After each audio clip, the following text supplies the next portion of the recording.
Marketing doesn't work. Marketing doesn't work until it does. I don't know if any of you have ever seen the show The Diplomat. In that show, Hal is giving a speech and he's speaking to all these diplomats and he's saying, diplomacy doesn't work. Diplomacy doesn't work until it does. Marketing does not work unless you stop and do the research to build relationships. Today in this podcast, I'm going to go through how you can utilize some AI tools to help transform your marketing to build those relationships. But before we get started, my name is Donna Peterson, and you are listening to the B2B Marketing Excellence Podcast. I usually go around the world and speak to business owners, marketing directors, and managers about what is working and what is not. But today, I'm switching it up. Today, you've got just me, because I'm going to talk about these AI tools that we've implemented in-house and also for clients to help them build those relationships so that their marketing will work. So let's jump in. The first thing is we have to talk about gone are those days of sending these big, massive promotions out, talking about yourself, talking about how long your company's been in business. We've been in business for 43 years. Who cares? The people who are getting your marketing messages want to know what's in it for me.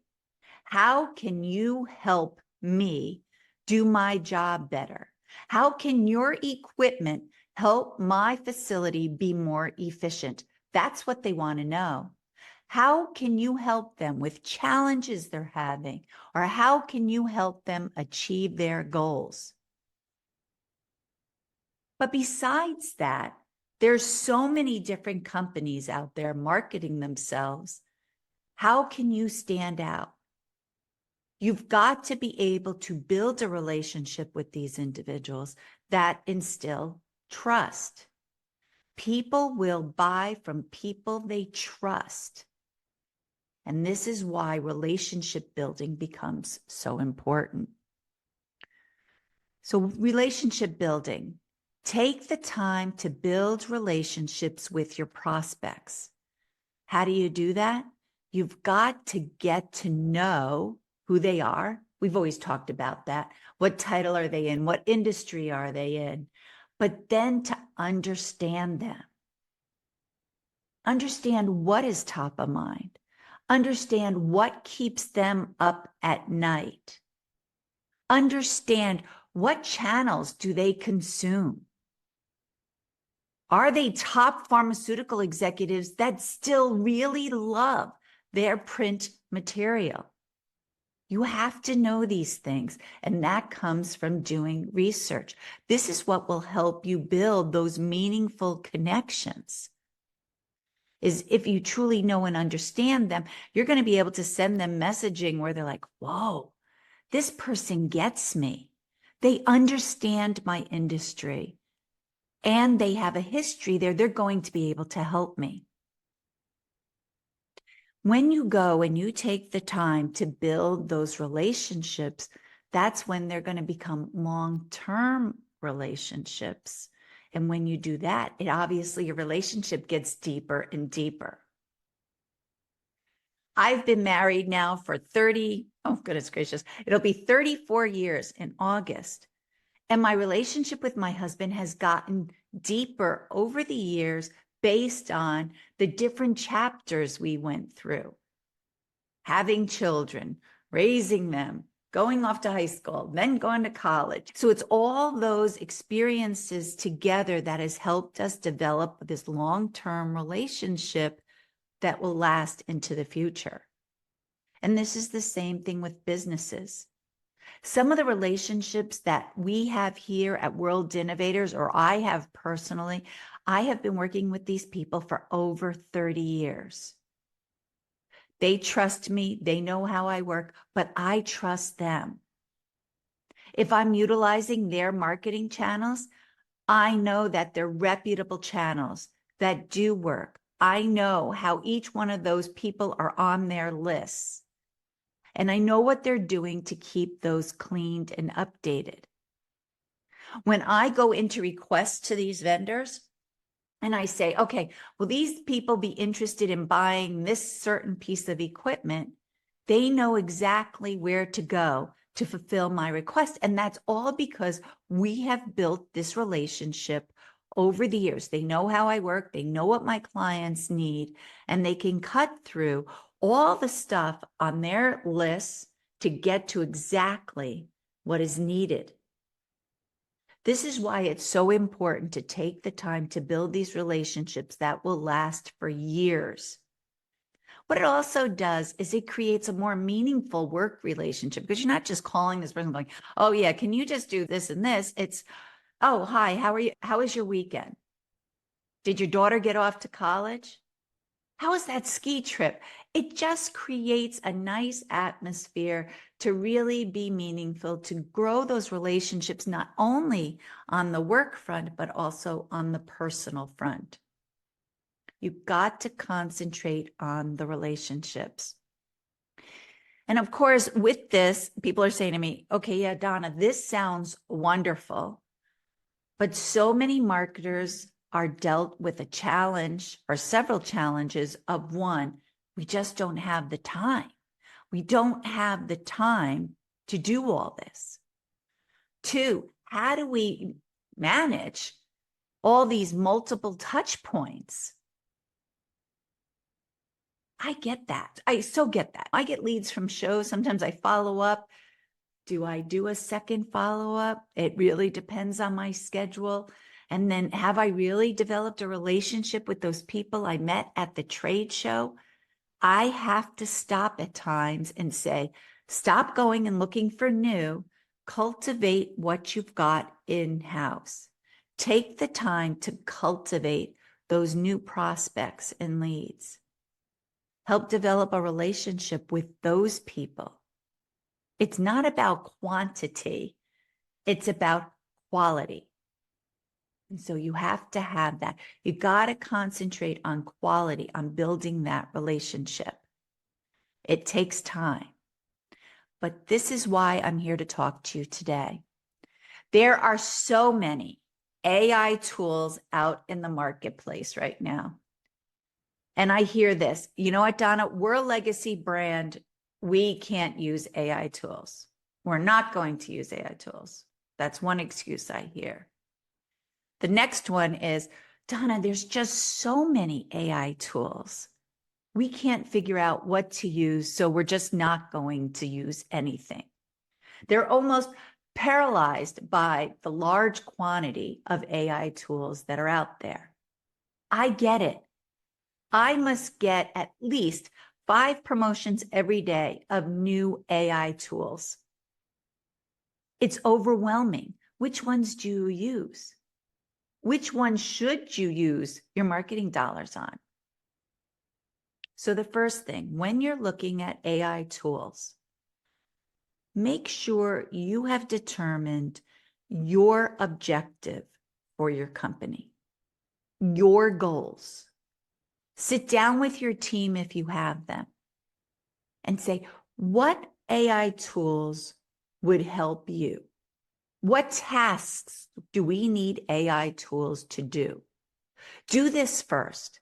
Otherwise, if you're like me, you're like a squirrel. Oh, that AI tool. Oh, no, this AI tool. Oh, no, this AI tool. And you're all over the map. You're not really learning one specific AI tool. And that AI tool is not really here to help feed you, to get you to those objectives and goals.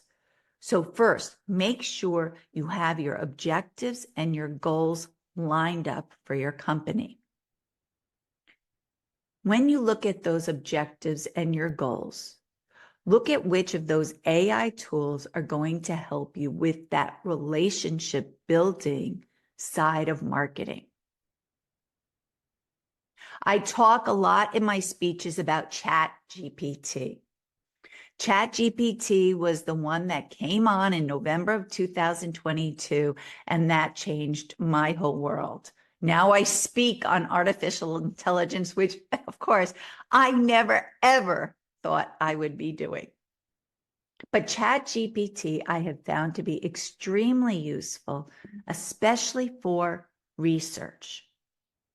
Finding out about my audience, finding out about my client's audience, getting as granular. The other day, I was looking into targeted protein degradation. I didn't even know what that was until yesterday. But I went and I kept digging and digging into ChatGPT, trying to get answers of exactly what it was. What type of people are involved in that space? What industries are there? What industry-specific magazines talk about it? What conferences have sessions regarding it? And you just keep digging. It's the old quality. You've got to put in quality prompts in ChatGPT to get a quality response.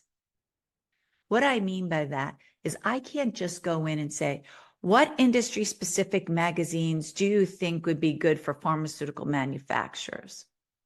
That's too broad and general. I need to put in very specific things. First, I got to tell ChatGPT how I want them to act. The response I want them to always give me back needs to reflect who we are here at World Innovators.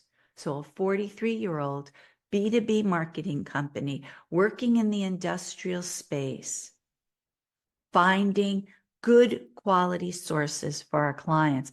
I feed all that into ChatGPT, tell it exactly how to act before I even give it the prompt. This is what you need to do so that you can start getting the responses you need out of ChatGPT or any generative AI for that matter. Because some of the complaints I hear from people is say, oh yeah, Donna, we've tried ChatGPT. That's not right for us. It's too general. It just gives us weak responses. We can't use it. Again, it doesn't work. It doesn't work until it does, until you take the time to talk to it, truly understand how to work with it so that you can get the right responses. Start to look and research AI tools that will help fuel your objective in getting to know and understand your audience. Do the research. AI tools can be extremely helpful in cutting through all the clutter out there versus when we used to use Google searches, you get all these different things. You had to go into each one of them. This kind of cuts through that. And then also, if you use personal GPTs are being created, if you have the ChatGPT 4, go into those GPTs and find ones that are specific to the area you're looking in. For instance, I'm creating one all about B2B marketing, but on the industrial side, so that if people have questions, they can go there and start to get the right responses that they need. Look at these tools so that you can create messages that resonate with your audience. When you start to research your audience, you'll find out what are their challenges, what are their goals. Then you create some content. Use these generative AI tools to transform the content that you wrote so that it's specific for a CFO, so that it is written so that it would be of interest to an engineer. This is a great way to use generative AI to start creating messaging that speaks directly to your one specific audience, because you want to take your database, you want to put it into segments, and now you've got to create messaging that resonates with each one of those segments differently. How you talk to a CEO is very different than how you would talk to a CFO. CEO, we all know, wants the big picture. The CFO wants to know about the bottom line. So make sure that messaging has in there the numbers. What is the cost? How much are you going to save them? How much time will you save them, which will then equal this much savings? That's what the CFO wants to hear. And this is where you just don't create one piece of content and send it out to your whole database. Now you can take that content, put it into your generative AI tools, change it for the specific titles so that you are creating the messages that will speak directly to them. Then also with the AI tools, you can go in and try to create some consistency. If you're on marketing platforms, you can set up a workflow or a sequence of emails. This is great because you can go into generative AI tools and you'll give them the main piece of content specifically, tell it how you want it to act. So it creates email content that sounds like you, sounds like your brand. For instance, I put something into ChatGPT and it came back out, hey, marketing maven. No, I will never say that to anyone. Hello, marketing maven. This is the thing you have to watch. Anything, any generative AI tool, you must go over it. Make sure it sounds like you, sounds like your brand, and also make sure that the context is the same and any facts that they're mentioning are true. This goes back to ChatGPT. P stands for pre-trained. It's pre-trained based on all the information out there. Now we know, yes, we do, not all the information out on the internet is accurate. That is why you must always review the content that it generates. Make sure, again, I'm going to repeat myself, make sure it is accurate and make sure it sounds like you. You never use these generative AI tools to just generate copy and paste. They should be used as a baseline, as an assistant. You take what they generate, you tweak it so it sounds like you. This is important for two reasons. One, you need to stand out from your competition, but you're also trying to build that relationship, and you can only build a relationship if the people really get to know you. This past weekend, I was talking to my nephew about his company, and he was mentioning we don't really go out and visit clients. We would prefer the clients come to us. We want the clients to see where we work, our facility, the local places we might go to lunch. They don't do the big wine and dine out to fancy restaurants that they never go to themselves.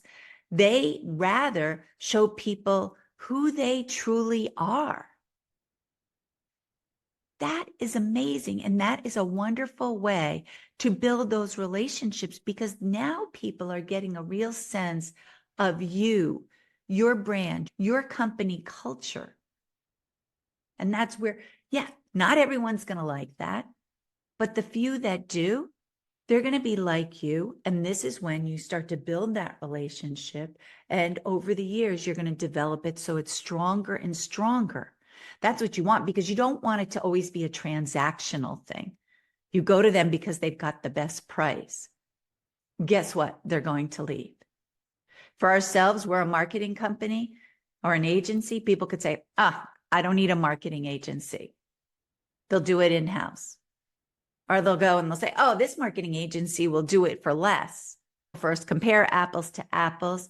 But there's also personalities. It's how we work, the knowledge that's behind it. Does it offer value? We have 43 years of experience in this space. We can save companies a lot of time and money by getting rid of all the clutter and getting down to exactly what they need, exactly what sources have worked before, and what messaging will really resonate with certain audiences. This is what you can do with AI tools. Also, there's AI tools that can help you create the content that people are not only resonating with, because you want to build relationships, but you want to keep them engaged. As I said, I use ChatGPT a lot for my generative AI, but now when I'm talking about creating engaging content, yep, I'm talking about videos, people. I love to create videos. And of course, our podcast, which you're listening to. But I use Descript. Descript is one of my favorite AI tools, or really, it's a platform for video editing where you can edit your video based on a transcription on the side. They have put in several AI features that are saving myself and my team lots of time. We're able to create videograms. We're able to create AI content. For instance, I can upload a video that we did, and then I can go in with the AI tools and say, could you please generate a blog based on this video? So it's our content, it's our voices, our thoughts that they then create the blog. This more will come out sounding like us because they've already got the video. They've gotten our feel. It's not like I just go into ChatGPT and give it a topic and it creates a blog. That may not sound like Donna Peterson or World Innovators at all. So Descript really helps us a great deal with that. It has other AI features like overdubbing, which is great for me because I have a tendency to get tongue-tied. So you can go in, change out words. I don't have to re-record it. Maybe I am doing a video out at a trade show. They have an audio booth where I can get rid of all the external noise so you can hear me directly. There's so many AI features that I love about this tool. That Descript is great for us as a company. It may not be right for you. This is where it's important for you to look at your objectives and your goals to see what you need. What type of AI tools should you be looking at? Another AI tool, which talking about keeping your audience engaged, is Canva. Canva we've always used for graphic creation, whether it is business cards, social media posts, presentations, flyers, social media posts. But now they've got some AI features that I have loved. You can put together a quick 30-second video that incorporates a little bit of text, some images, some music, and it's just a great way to engage with my audience and to let them see where I am. Because what I do is I use Canva for trade shows. If I'm going to a trade show or I'm at a trade show, I create a quick 30-second video that goes out to my audience. They get a feel of the conference I'm at, maybe the city I'm in, what I'm learning, and it just engages the audience in a fun way. So look at these AI tools. There are tons out there. Figure out which ones will use your objectives.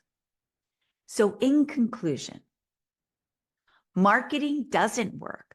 Marketing doesn't work if you're going to continue to do it the way you have always done it, sending out big, broad, general promotions that are just general to a big, large audience. It is time to segment.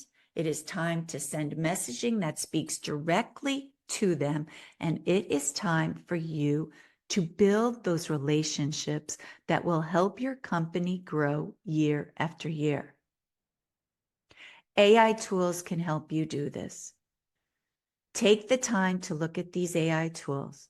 I do have 2 warnings for you. 1, as you look at these AI tools, please listen to me very carefully here. Watch what you are giving them access to. I recently was looking at an AI tool, and not only was I giving them access, but it said I was letting them going to delete and edit my company material. No, never give access to any tool to touch your proprietary information. The second thing, when it comes to proprietary information, Example, analysis of email results of some of my clients. I use AI tools for that, but I change up the names. Never put information that you don't want shared for the whole wide world out there on these AI tools like ChatGPT. I change it up so it's promotion A, B, C, D, and so on, so that anyone who looked at these results, they won't really know what we're talking about. I will, and it analyzes it very quickly and goes very deep and granular into the information I need, but it's still kept private. Those are my 2 warnings. Take the time now, understand your audience, truly know them, offer them marketing messages that speak directly to them. And this takes time, but now we've got AI tools that can help you know and understand that audience, help you create those marketing messages, help you create those relationships, all through that nice, consistent messaging that complements each other. Using social media posts and emails and banners, all of that feed into each other, just creating that nice foundation. If you have any questions for me on this topic, please feel free to reach out to me at dpeterson@worldinnovators.com. Thank you for listening to the B2B Marketing Excellence Podcast. Bye. Thanks for listening to the World Innovators B2B Marketing Excellence Podcast. If you'd like to be updated when new episodes come out, don't forget to subscribe. Also, check out our social media accounts to stay up to date on B2B marketing trends.